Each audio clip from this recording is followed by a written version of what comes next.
Have you ever had one of those days where everything just felt heavy, where the weight of the world settled quietly on your chest, and the only one who seemed to notice was your dog?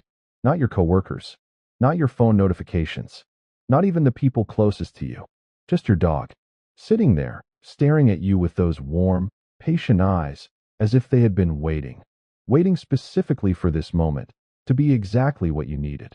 Most people smile at that and think, well, that's just what dogs do. They're loyal.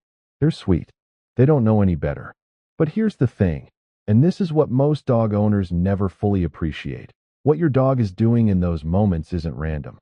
It isn't instinct in the simple, mindless way we often mean that word. What your dog is doing is something far more extraordinary.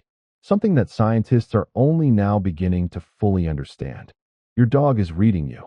Deeply, accurately, and responding in ways that are deliberate, emotionally intelligent, and profoundly connected to who you are. And by the end of this video, you're going to look at your dog in a completely different way. Let's start with something so ordinary that most owners never even question it.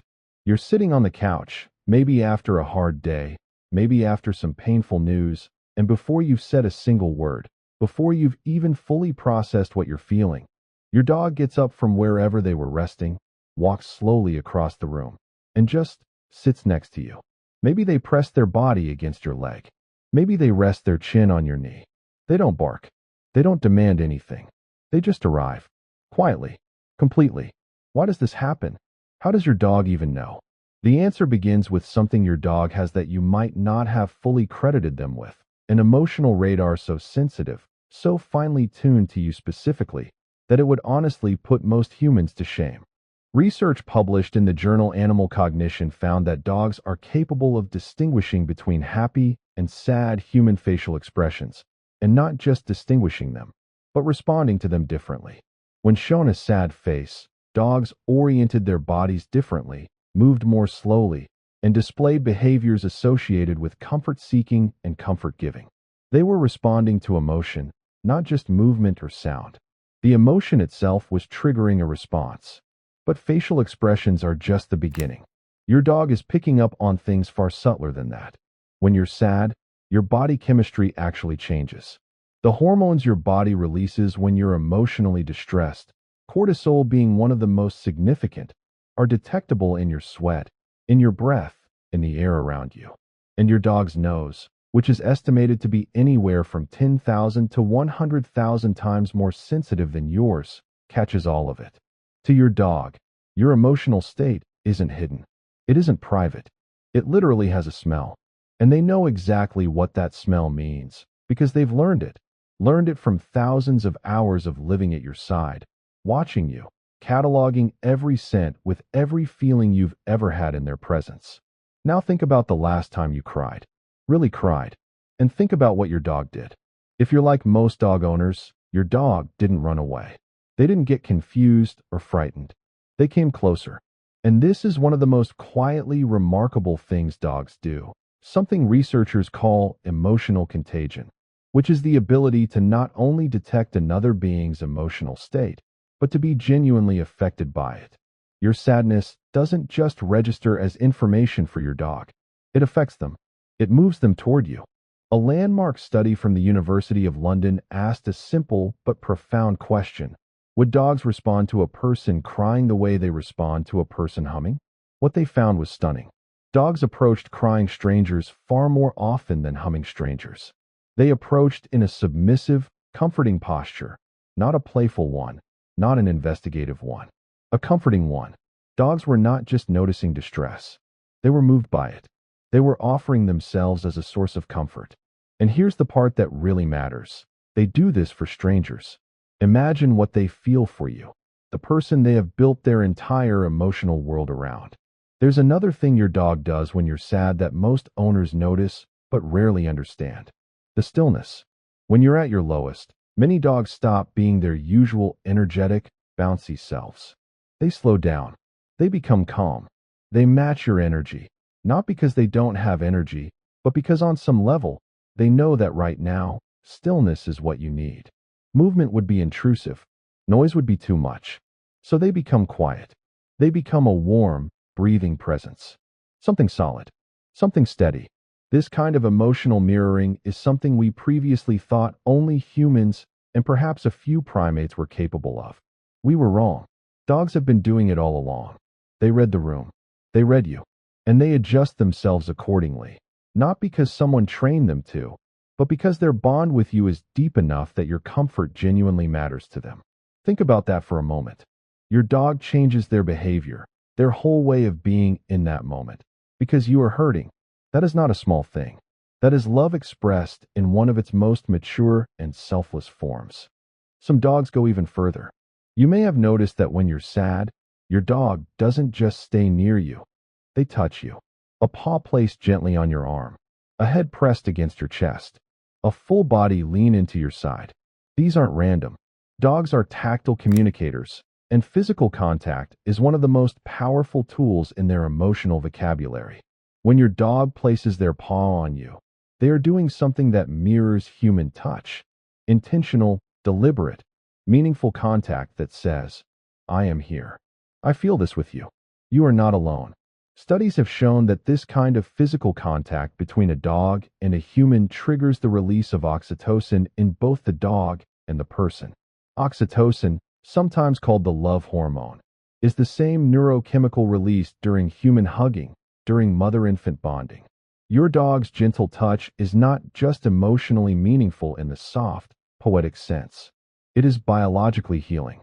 It literally changes your chemistry. It pulls your nervous system back from the edge of distress. And your dog? Your dog experiences that same bond in the moment of touch. They are not just comforting you. They are connecting with you. The warmth between you flows in both directions. Then there is the watching. That steady, unblinking gaze your dog fixes on you when something is wrong. People often find it a little unnerving at first, that feeling of being studied, being seen, in a moment of vulnerability. But this gaze is one of the most ancient and intimate acts your dog can offer you. In the wild, prolonged eye contact between animals is almost always a challenge, a threat, a dominance signal, something confrontational. For dogs to have evolved to seek eye contact with humans, to hold it warmly, to use it as a form of emotional connection rather than aggression. This represents one of the most extraordinary transformations in the history of domestication. Your dog looks at you because looking at you is how they love you. It is their version of the deep, attentive gaze that lovers and parents and best friends share. When your dog watches you in your sadness, they are not being nosy. They are witnessing you. They are refusing to look away. Research has confirmed that mutual gazing between dogs and their owners produces a spike in oxytocin levels, in both the dog and the human. The same neurochemical pathway that bonds a mother to her newborn child is activated when you and your dog simply look into each other's eyes. Your dog's gaze is not passive. It is an act of profound emotional intimacy. There are also the dogs who lick away tears. Not every dog does this, but those who do often do it with a kind of focused tenderness, a purposefulness that goes beyond mere curiosity about the saltiness. These dogs have learned, through living with you, that tears are connected to pain, that this particular kind of wetness on your face means something specific, and they respond to it not randomly, but directly, with contact, with closeness, with the most instinctive act of comfort available to them. Some researchers believe this behavior has roots in maternal instinct, the way dogs in the wild care for their young, cleaning them, soothing them through physical touch. When your dog licks your tears, they may be drawing on some of the deepest emotional programming they possess. They are treating you, in the most genuine sense, as someone precious, someone worth caring for, someone they cannot bear to see suffer without doing something about it. And perhaps the most overlooked thing dogs do when you are sad is simply this: they stay. In a world where everyone is busy, where comfort is often offered in short bursts and then withdrawn, where people have limits to their emotional availability, your dog has no such limits. They do not check their phone. They do not get tired of the sadness. They do not need you to explain yourself or to be further along in your healing than you actually are. They simply stay, for as long as it takes, right beside you, warm and still and present in a way that is rarer and more precious than almost anything else in human experience.